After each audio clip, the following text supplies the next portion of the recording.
Now I can say, for those watching the recording, today is Monday, November 20th, and I want to continue our discussion for Jews in the News about the Israel's war with Hamas. And I want to focus today, I want to share my screen, and I want to focus on this op-ed that appeared in the New York Times today, at least in the online edition. I don't get the New York Times except for Sunday in the mail in person. So allow me to share my screen here. Here we go. Okay, just a second here. See if I can make it bigger there. Okay, so this is by Roger Cohen, who often writes op-eds for the New York Times, and it doesn't matter if he leans left, lean right. I want to focus on what he's focusing on, and that is what's next for the war with Hamas will be over at some point, and then there has to be a next step. And what's that next step not between the governments of Israel and the Palestinian Authority, but with the Israeli people and the Palestinian people. So as he says under here, between Israelis and Palestinians, a lethal psychological chasm grows. In a conflict marked by complete incomprehension on both sides, the ability to see each other as human has been lost. Okay, so he chooses a picture here, Israeli border police. Yeah, I'm sure that says behind this guy is probably the word mishmar, and this is the word hagavul. So it's the hagavul is the border, mishmar is protection. So it's the border police, and here you have a group of Muslims praying, okay, with the Dome of the Rock behind them, okay? So I want to go through this, and I'll make a couple of comments here and there just to add some background and some more information to it. 8 years after the foundation of the State of Israel, Moshe Dayan, the chief of staff of the Israeli military, stood close to the Gaza border to pronounce a eulogy for a 21-year-old Israeli security officer slain by Palestinian and Egyptian assailants. Okay, so that's 1956. For those of us who know a history of Israel from 1948, we know that in 1956 there was a war called the Sinai Campaign, where briefly Israel took control of the Sinai Peninsula, but with urging from British and French and the United States, gave back the Sinai to Egypt, only to regain it 9 years later in 1967. But over the course of that war, Israelis were killed in that war, and at a eulogy for this 21-year-old Israeli soldier, Moshe Dayan says the following: "Let us not today cast blame on his murderers. What can we say against their terrible hatred of us? For 8 years now, they have sat in the refugee camps of Gaza and have watched how, before their very eyes, we have turned their land and villages where they and their forefathers previously dwelled into our home." Okay, this is Moshe Dayan in 1956 saying something that would be considered a statement by somebody on the left in Israel today, right? That is a statement that acknowledges the existence of a mindset of the Palestinian people or the Egyptians, however you want to call it, in 1956. We're not even sure it's fair to call them Palestinians yet, because um, the PLO hasn't been established yet. So they're the indigenous Arab population, or maybe they're Egyptian because Egypt had control of that area.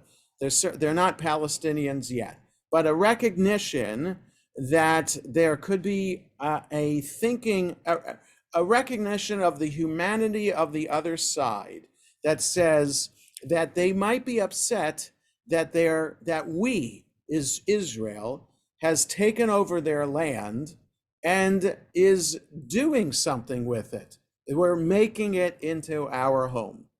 Okay, so Moshe Dayan in 56 is recognizing and stating publicly at a funeral in a eulogy. So he's the chief of staff. He's not coming there to the funeral as a friend of the one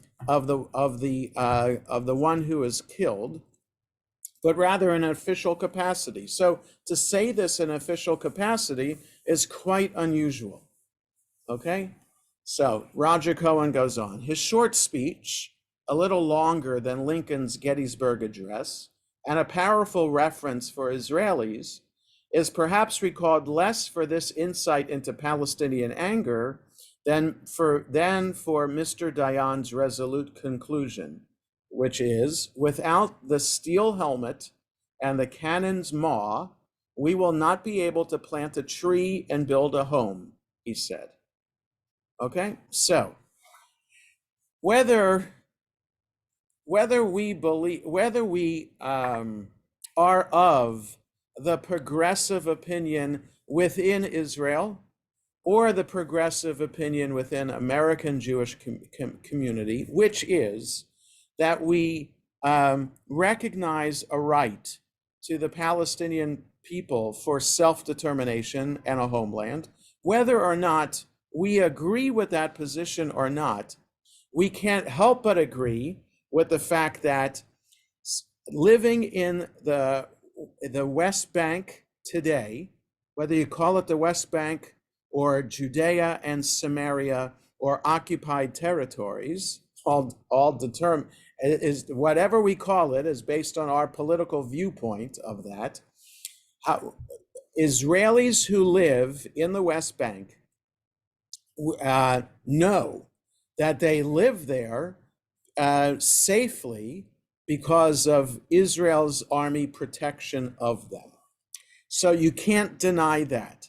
When I was on the 3-year Hartman program in Jerusalem for rabbis of all denominations to come to Israel to spend 3 weeks in July and a week in the wintertime to study and to learn more about Jewish community, Jewish ideas, and things like that. We would take field trips periodically, and we took a field trip one summer to Hebron.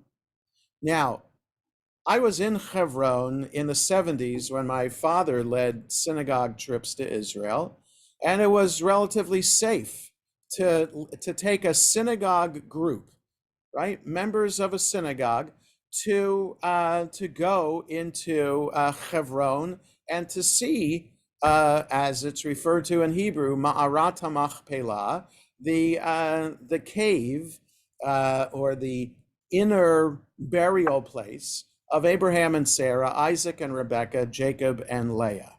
Okay, so it's a holy spot.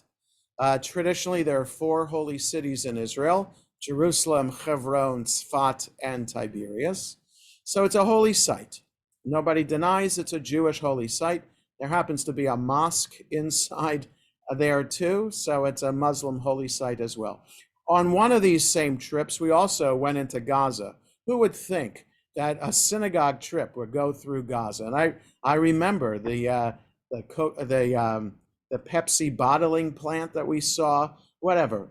That was a different time in the 1970s where it was, like I said, still relatively safe to even take a synagogue group into those areas. But in the early 2000s, when I was with Hartman, Hebron is a totally different place than it was in the 1970s. and it's really an enclave. The Israelis who live in Hebron, 600 of them, I believe, in Hebron itself, are protected by 900 Israeli soldiers. And the only reason those Jews live safely in Hebron is because of the 900 Israeli soldiers who are protecting them. So that was remarkable to witness this and to understand that Israelis' tax dollars and Israelis' military policy includes protecting Israelis who live in Hebron. And again, no matter our political stance here, and no matter our understanding of making peace with Palestinians, and whether we have a right to live in Hebron, or whether we should be giving back territory to the Palestinians, whatever your view on that is, you cannot deny the 900 Israeli soldiers are protecting 600 Israeli citizens living in a sea of non-Israelis, of Palestinians, Arabs, and Christians living in Hebron around them. Okay? What does that do? The fact that there are 900 Israeli soldiers protecting 600 Israeli citizens, what does that do regarding the relationship between those 600 Jews and their non-Jewish Palestinian neighbors? You can't think that those soldiers are enhancing a peaceful, friendly relationship. The fact that there are 900 soldiers there, it impacts the nature of that relationship and makes it one in which it is, we are in power, Israelis, you are the enemy. Okay? So it's just enhancing what Moshe Dayan said here. Without the steel helmet and cannon's maw, we will not be able to plant a tree and build a home. Okay? So the fact that settling into, and I don't mean to use that in a political way, settling in the West Bank, including Hebron, Beit El, Ariel, there's a university in Ariel, all these places. Lenore has cousins who live in Karnei Shomron in the West Bank. All of these places, Efrat, all of these places are in what's technically the West Bank, which is this green line it's called the Green Line because a green magic marker was used on the map in 1949 as the armistice line when the War of Independence ended. And that's where Jordan and Israel agreed on this armistice line. So that line has become this border between Israel and not Israel.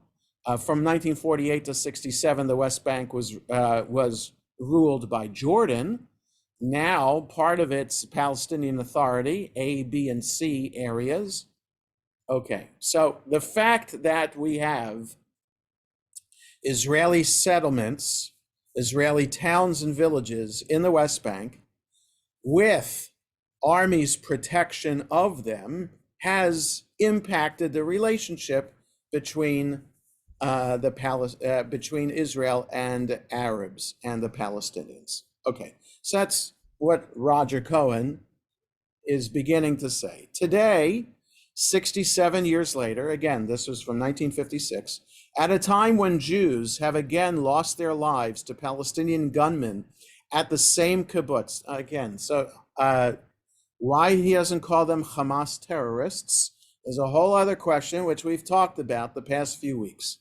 When Jews have again lost their lives to Palestinian gunmen at the same kibbutz, Nahal Oz, that Ro'i Rothberg guarded, right? That's the funeral that Moshe Dayan presided over with a eulogy that Roger Cohen was quoting. Same kibbutz, Nahal Oz. Mr. Dayan's explicit evocation of the sources of Palestinian hatred and desire for revenge remains rare in Israel. In other words, Moshe Dayan's statement that where they and their forefathers previously dwelled into our home, that that have watched how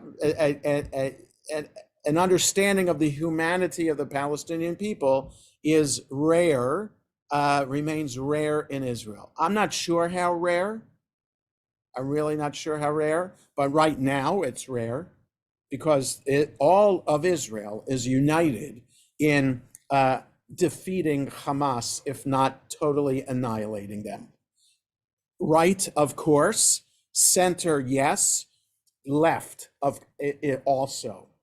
All those protesters who are protesting every Saturday night since the election in December, in which Netanyahu formed his far-right government, protesting against that government and against the judicial reform that they wanted to do.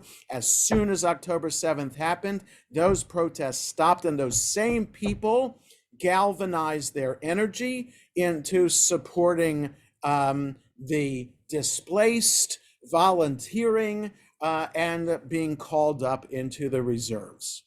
Okay, so that's how Israel works. You put aside political differences and you fight for the existence of the state of Israel. Okay, so when the war is over, there's going to be a huge push to push Netanyahu out of government, force him to resign. I'm sure of it. And there'll be a call for now what? And perhaps those on the left and those in the center might be willing to put aside the past, including this gruesome past of October 7th, and say, now we have to move on. Okay, so I'm not sure. So he says that that remains rare in Israel. I'm not sure.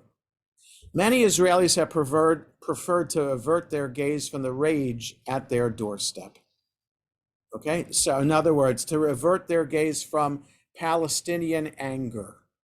Again, I'm not so sure. So here's a picture of Moshe Dayan in 1956 with Ariel Sharon, who would become Prime Minister of Israel too.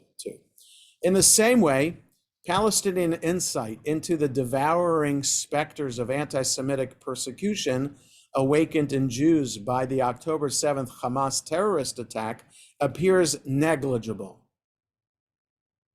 Mutual empathy is very hard to find.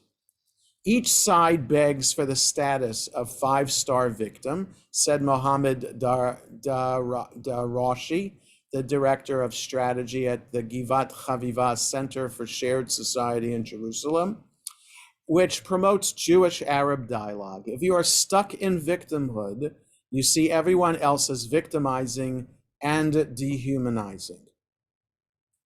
Okay, so it's possible those on the right are stuck in victimhood. We are the victim of terrorist acts. We are the victim of October 7th. We are the victims of Holocaust, et cetera, and you use the victimhood to blame the attacker and never be able to make peace.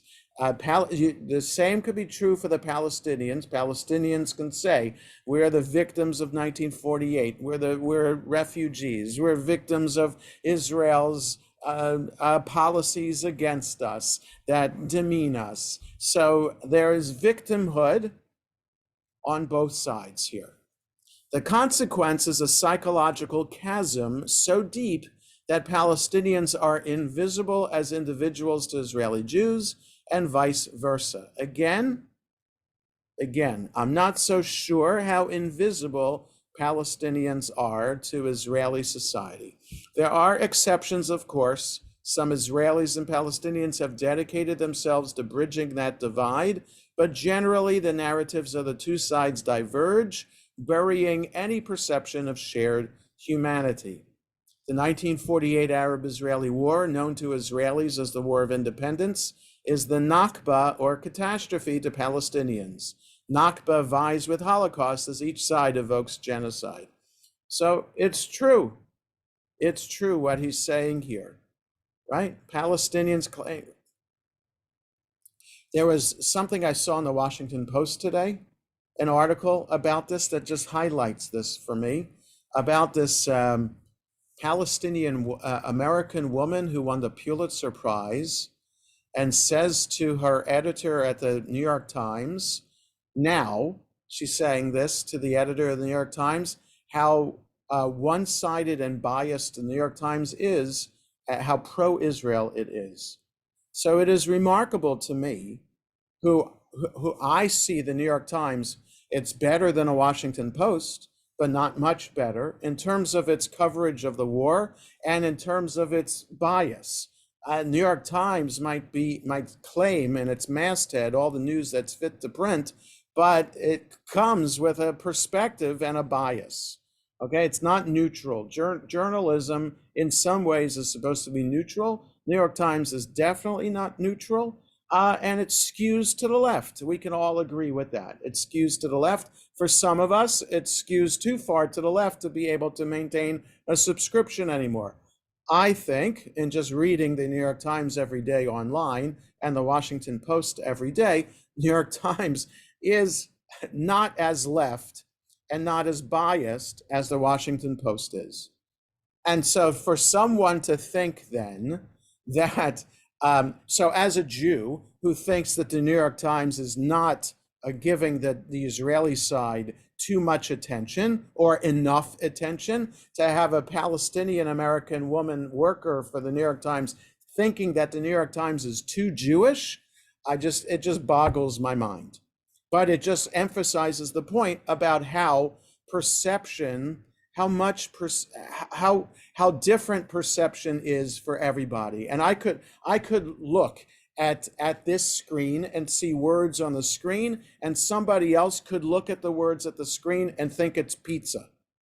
And I can't deny someone else's perception. I could think they're wrong. I see words on a screen. How could they see pizza on a screen? But if they see pizza, they see pizza. So an issue today is that sometimes people are hesitant in trying to clarify what people are seeing, and perhaps trying to convince people that they're, well, first to understand, why are you seeing pizza when I see words on the screen? Okay, I'm using that as a very simplistic example. Why are you seeing pro-Israel bias in the New York Times when I see pro-Palestinian bias in the New York Times? Wouldn't it be better to have a healthy, respectful conversation about that perspective? Why is it? What's the perspective based on? What is it in your psyche or in our psyche that makes us have a sensitivity, and that affects our perspective? So another example of perspective of the rally in Washington last week, which I thought was fantastic. It was so exhilarating and inspiring to be there. 290,000 Jews there. A perspective that I read, a Jewish perspective that I read, was how awful it was that women, feminists, had to give up the stage and compromise in order for men to be on the stage that day and allow everyone in the community to be happy. So this is something that I had not thought of before, and is remarkable to me that you would see that your takeaway from the rally is that women's voices were not represented. So again, that's that person's perspective. They're entitled to their perspective, but I was at that same rally and I did not think that. Now, did I not think that because I'm not a feminist? I don't think so. But again, I don't allow a particular perspective to be the lens through which I view things. Okay, so it is challenging when you have a perspective that defines the lens through which we are seeing everything around us. So there are people who see everything around us as anti-Israel or anti-Palestinian. The challenge is to change the lens, or to allow the person to see, maybe there's another lens equally important that you can look through at the same time. Not to deny your lens, but to say there's another lens that you can look at. All right, so I think that is a takeaway so far from this article, and a takeaway also about what's going on. One of the things going on in the world around us post October 7th. So the relentless weaponization of history goes all the way back to biblical times, and the divergent fates of the estranged sons of Abraham, Isaac, the patriarch of the Israelites, and Ishmael, a prophet of Islam. On October 7th, Hamas trampled on every sensitive nerve in the Israeli psyche, said Itamar Rabinovich, a former Israeli ambassador to the United States. Hatred, fear, and anxiety are now at their most extreme. But in the end, there are two peoples coveting the same land, and two sides to the story you have to try to see. Yes, so when the Palestinian people are still there, and we still have to do something with them, and we have to, in order for Israel to be free and safe and secure. You can't deny that the Palestinian people are there. There are different ways of trying to deal with them, from Meir Kahana's extreme idea of kicking all the Palestinian people out of the land of Israel, to a more liberal, progressive approach is giving them land and allowing them to establish a state. So we have to do something, because the Palestinian people are still going to be there. And there's no denying that, no matter what political perspective we claim. The demonization knows no bounds. Since the Hamas attack last month, Yoav Gallant, the Israeli defense minister, has spoken of fighting human animals. Ismail Haniyeh, the head of the Hamas political bureau, has described Israel as neo-Nazis supported by colonial forces. Benjamin Netanyahu, the Israeli prime minister, has in turn called Hamas the new Nazis. One Israeli lawmaker, Ofer Kasif, has alluded to pogroms against Palestinians to describe the relentless Israeli bombardment of Gaza, a word whose specific historical meaning is the slaughter of Jews, and a word that many Israelis have used to describe the killing by Hamas of some 1,200 people last month, according to the Israeli authorities.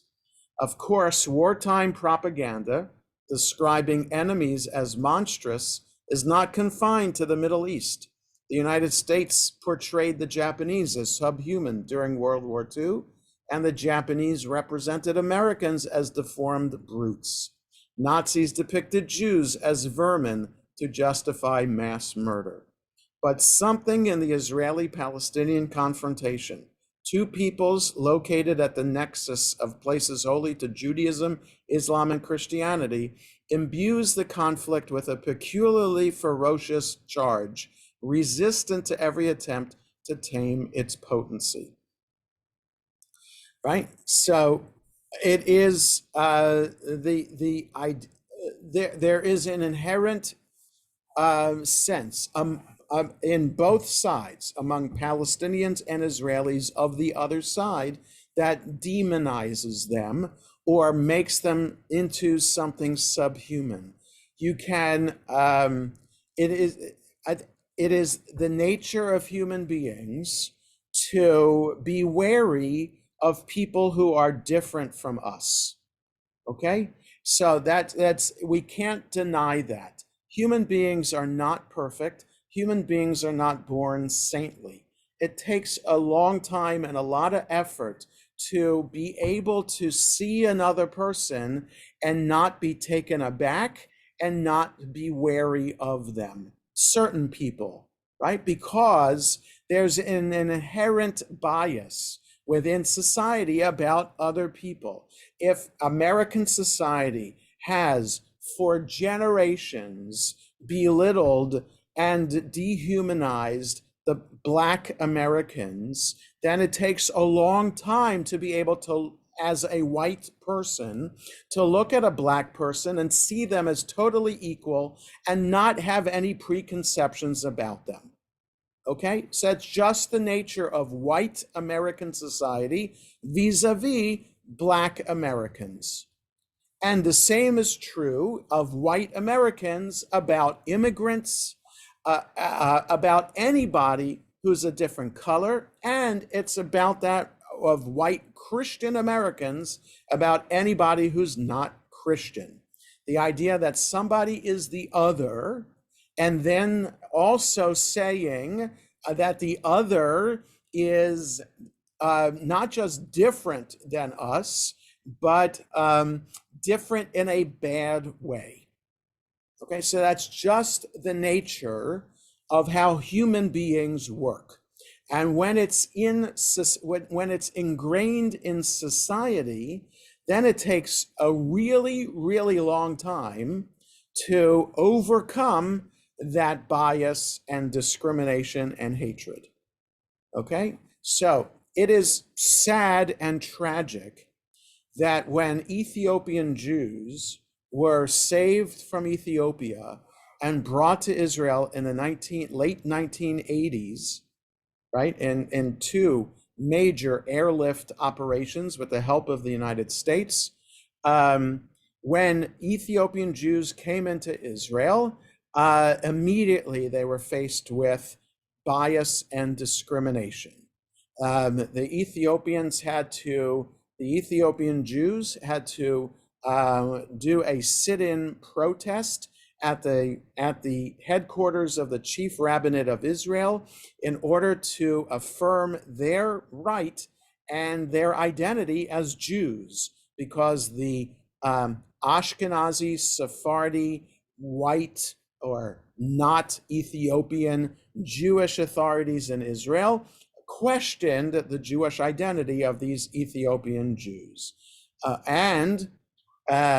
Also, I remember this clearly, that at around the same time, the early 90s, Israeli army was accused and found to be when they collected blood from their soldiers, so it's a usual blood drive, they would throw out the blood that was given by Israeli Ethiopian Jewish soldiers, because of discrimination and fear that the Ethiopians are carrying some kind of disease, which wasn't proven at the time. This happened in 1948 also, after the establishment of the State of Israel, when Jews were brought on Operation Magic Carpet from Yemen. These Yemenite Jews, who looked different from the Ashkenazi Jews, treated differently in Israeli society. So I'm just pointing out that Jews are not immune to discrimination and bigotry of others who are not white Ashkenazi Jews. Okay, so this discrimination goes both ways in both Palestinian. So there's discrimination, of course, of Arabs in Israel too. Okay, it's ingrained in Israeli policy. Israeli Arab citizens are not allowed to serve in the army, and that affects what their ability to go to college and to obtain certain jobs. You have to show that you've served in the army. If you haven't served in the army, for certain jobs, for certain colleges, you can't get in, or it's harder to get in. Okay, so there is this difficulty to overcome this this inherent discrimination. After 76 years, Israelis and Palestinians have only one thing in common: the sense of living beside people who want to kill you. I guess that's what it boils down to. Again, I'm not sure that you can say that fairly of the majority of Israelis, that they think that Palestinians are out to kill them. They might have negative feelings about Palestinians, but I'm not sure the default is that a random Palestinian wants to kill a random Jew. I'm not sure that this is right. But this is a quote from Rula Daoud, a Palestinian Israeli who works to promote peace as a director of an organization called Standing Together. She dates her decision to try to build bridges between the two peoples to an incident in a bakery in the southern Israeli city of Ashdod during the 2014 war in Gaza. She was standing in line for bread, reading a newspaper with a photograph of Palestinian children who had been killed. "I hope they all die. I hope they all burn to death," the Israeli woman next to her exclaimed. So she's in line at the bakery. She has the paper open. She has this picture. And the Israeli non-Arab who's in line next to her says, "I hope they all die. I hope they all burn to death." "Oh, really?" Ms. Daoud said, gripped by rage. "Shall we stand on the roof here and watch the children of Gaza burn?" Soon after, she quit a job in audio therapy, determined to overcome the blindness of hatred. Okay, so now I must admit, it is hard for me to see the Gazan casualties that have piled up since October 7th. It is hard for me. Does my heart bleed for the Gazans in the way it should if I were a totally non-objective humanitarian person? No. My heart is not bleeding for the innocents of Gaza. And I'm sorry. I actually am sorry that I'm not feeling that way. I feel badly about that. I should be upset that Gazan children and other innocent Gazans are suffering by not just suffering because of what Hamas has been doing to them over these years and doing to them now, but also because of Israeli retaliatory attacks that Israel must do in order to protect itself, find the hostages, kill Hamas terrorists. My heart is not bleeding as much as it really should be. But I don't say I don't say, and I hope I will never say, death to Gaza. No, death to Hamas, yes, I am saying. Do I feel badly morally that I'm saying that? No. And there would be some progressives, people on the left, who would argue with me. Why should the Hamas terrorists who were not involved in October 7th die? Okay, there's a slippery slope here when it comes to war and self-defense in terms of morality and ethics. But again, I would never say, like that Israeli said in line in the bakery, "I hope they all die. I hope they all burn to death." I hope I would never say such a thing. But one can imagine in the heat of, this is just a moment maybe after having to hide seek shelter in a bomb shelter during the Gazan rocket attacks in 2014. If you're constantly doing that, it might lead you to be saying that. But in general, the decades since the collapse of the Oslo Accords in 1993 have accentuated the psychological gulf. Day-to-day interaction between Israelis and Palestinians in the West Bank and Gaza has been drastically reduced by walls and fences in a push for physical separation. Almost forgotten are the Palestine Liberation Organization's recognition in 1993 of Israel's right to exist in peace and Prime Minister Yitzhak Rabin's determination to pursue that peace, a decision that cost him his life in 1995 at the hands of an extreme right-wing Israeli assassin who said he acted on the orders of God. Okay, so yes, it has the idealism of that handshake in the Rose Garden of the White House of Rabin, Arafat, and Clinton, those heady days are long gone. And they didn't stay heady for too long either, right? The peace is at the door, and songs are being written in Israel about peace is at hand. Maybe the Messiah is at hand. Quickly went away. These were the ephemeral glimmerings of shared humanity, soon quashed. In the intervening decades, Hamas and the ultranationalist religious Israeli right have each extended their influence. He's not wrong there. The conflict now involves fundamentalist religious ideologies, distinct in critical regards, but equally convinced that all the land between the Mediterranean Sea and the Jordan River has been deeded to them by God. This is wrong. I don't see this. There's no fundamentalist religious ideology that's majority opinion in Israel. I would say majority opinion of Israel is there's nobody to talk to in the Palestinian side. I think that's the majority opinion. Even those on the left will say, we want to make peace with the Palestinians. We want the Palestinians to have a state, but there's nobody to talk to there legitimately that we can trust. Okay, but there's, yes, the far right claim that all of the land of Israel, so pro-Palestinian rallies, people are claiming from the river to the sea, Palestine will be free. That's a statement that says Israel has no right to exist. It should be erased from the face of the earth. And there are those on the far right in Israeli politics who say that all of the land of Israel, including the West Bank, is part of the biblical land of Israel, but they're not saying that the Arabs should be kicked out.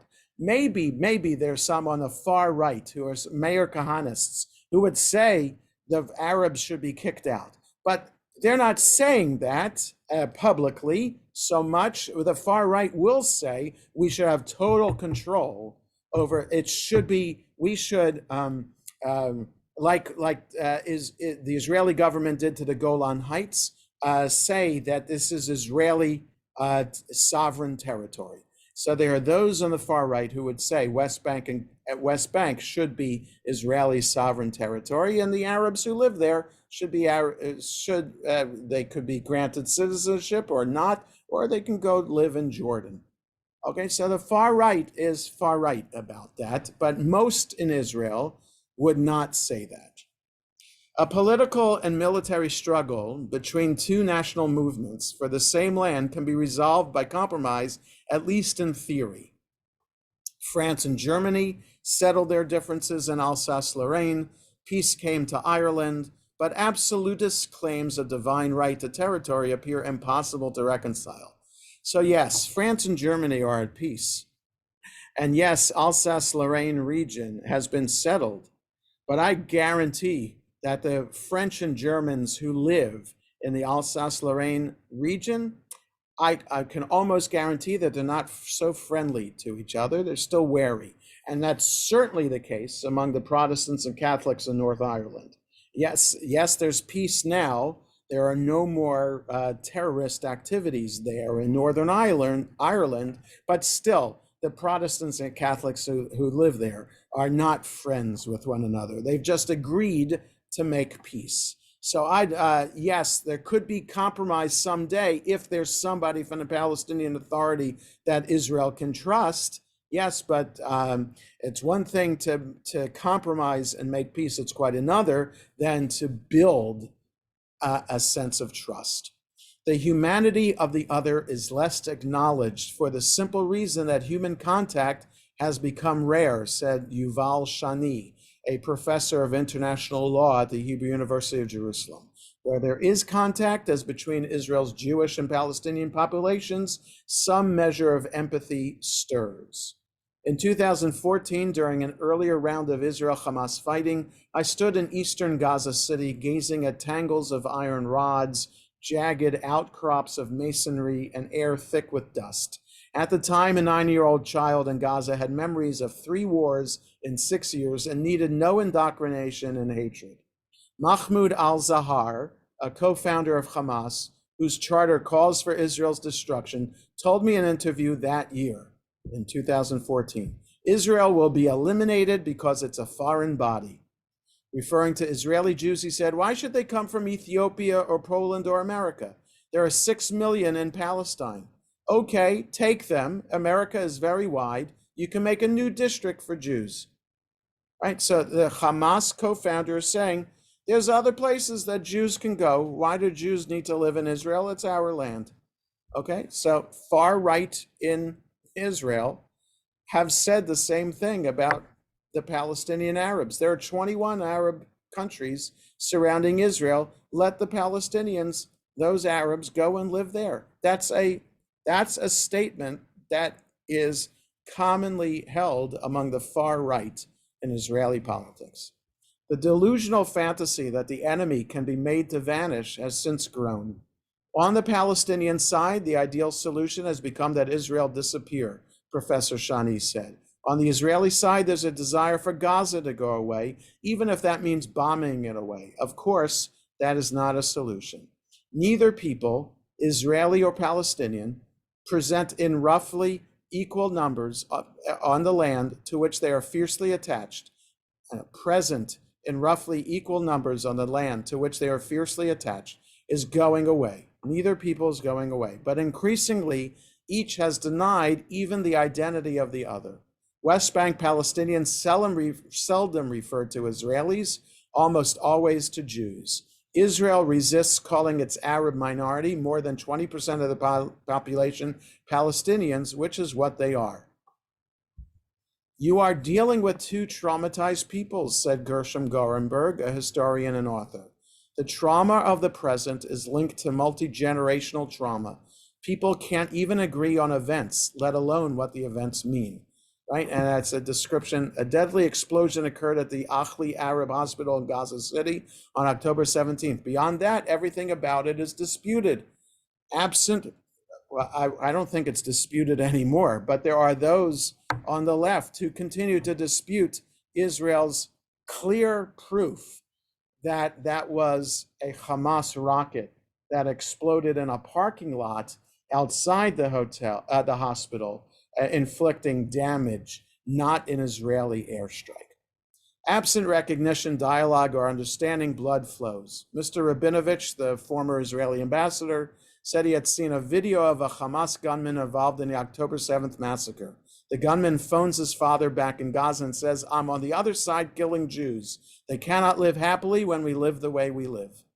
The Palestinian hatred Moshe Dayan perceived and vowed to resist by being prepared and armed, strong and determined, grows still, fed by Israeli oppression, fencing off and control, as well as chronic Palestinian misgovernment.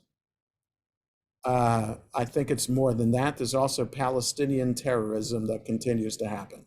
Palestinians in Gaza, whose dead number more than 12,000, according to the health ministry in Gaza, fear annihilation. These fears are met by the never again of a Jewish people that knows that the meaning of genocide in the form of the Holocaust and sought through the foundation of its own state to put an end to millennial persecution. The defeat on October 7th was a shattering blow to this aspiration. This war in Gaza, triggered by Hamas's ruthless application of its charter, is existential in that sense for an Israel that suddenly feels smaller and more vulnerable. If we cannot get beyond the walls, share this land, and come to value life over death, we are all doomed, Ms. Daoud said.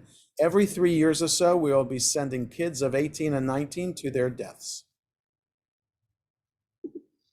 So I wanted to share that, talk about it, and just get to the incredible history that is at heart of what happened on October 7th, and how that's also that influences how we're going to move forward.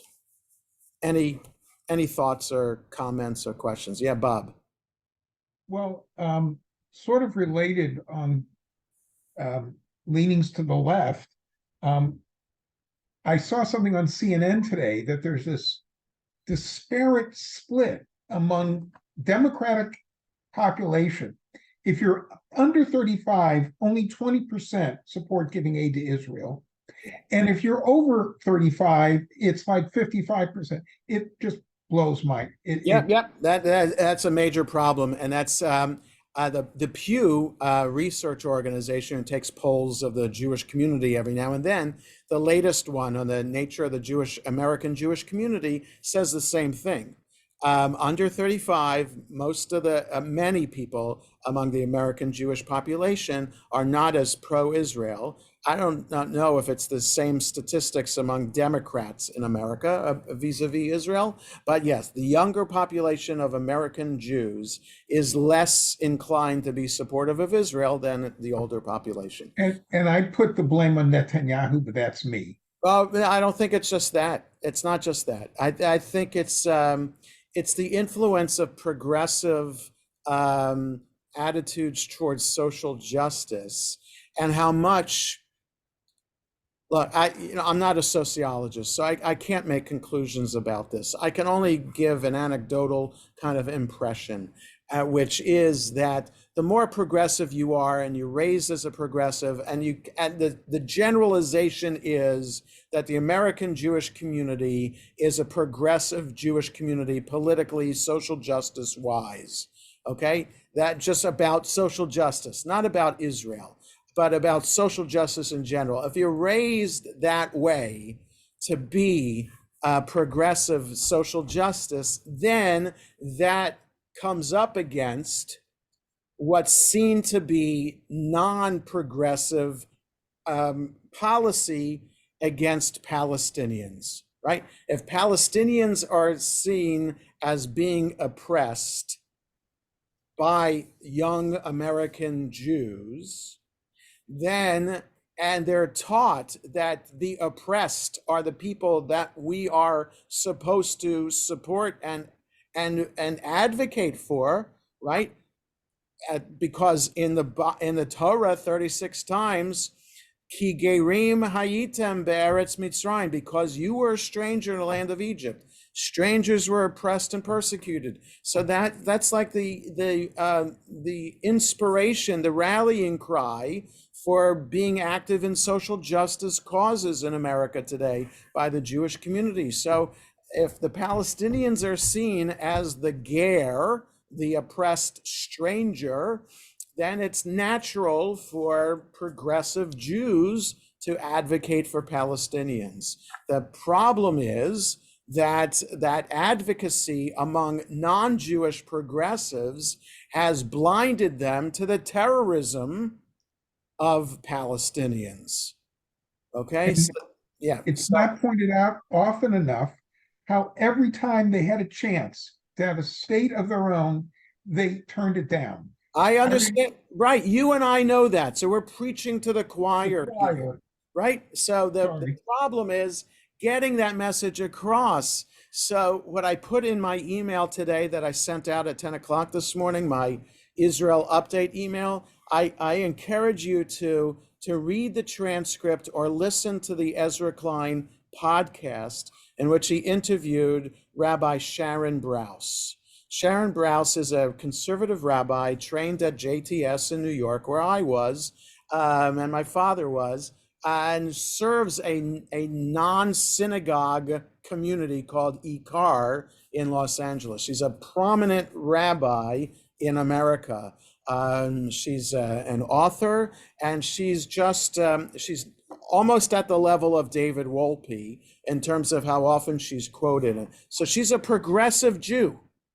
And she talks in this podcast, this interview, about how lonely she feels as a progressive Jew in her support of Israel and her understanding that Hamas are terrorists, and why is it that the progressives, non-Jewish progressives in America don't see that. So read the transcript or listen to that podcast. It's very, very powerful.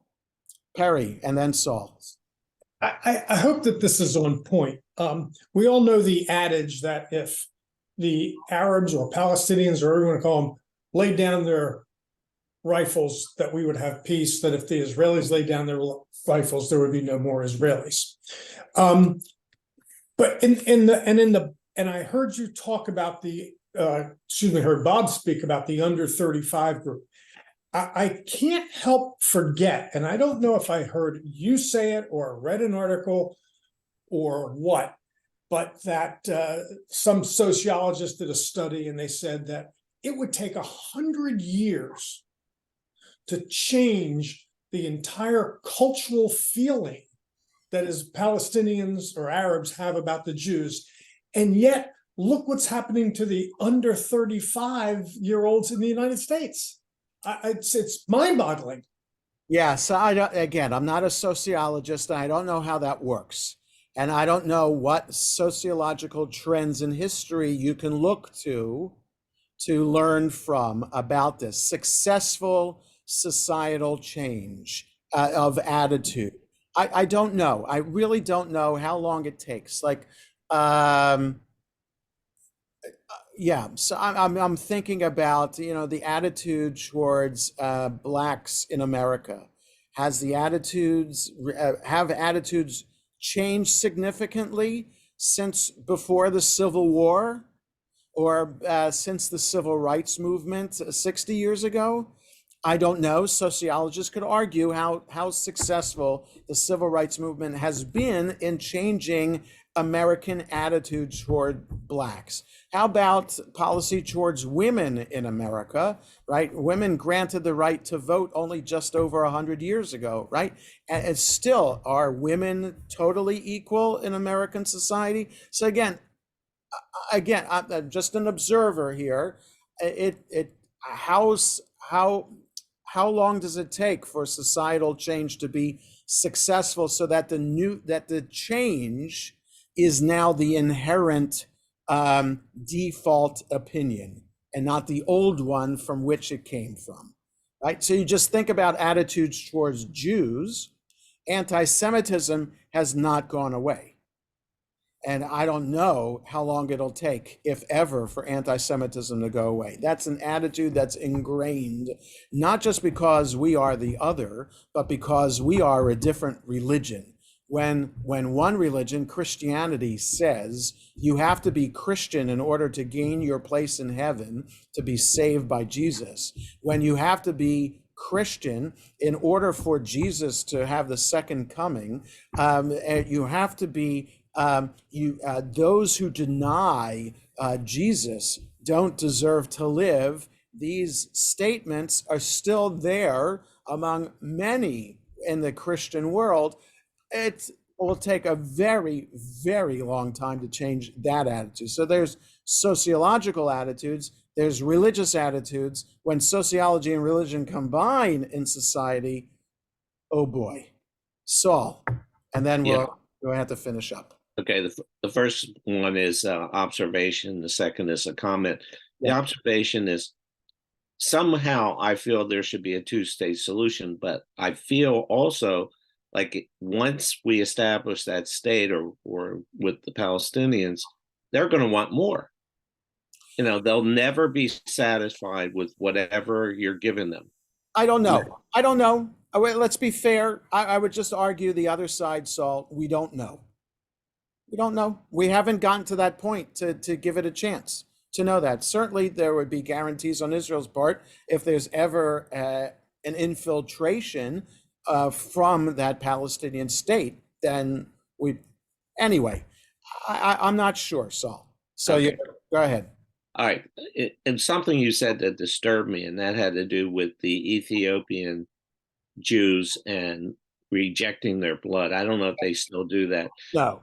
But last December, when we were in Israel, we were taken up to the border with Lebanon, and that we got to meet with special forces, and we weren't allowed to take pictures or know their names or anything. And they were the elite forces. And I would say at least 40% of them were Ethiopian Jews. That's great. The Israeli army is notorious for being the melting pot of Israeli society. All right, so that's a good thing.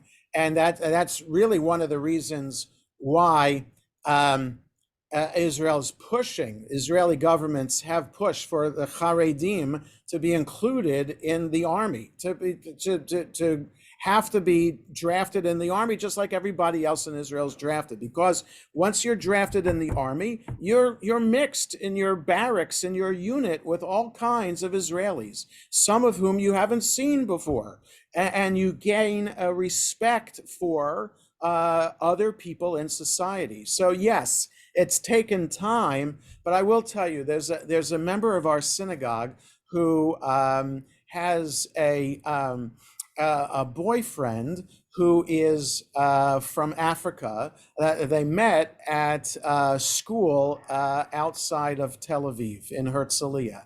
And they both thought that they would, if they're serious in their relationship, they both thought that they would live in Israel.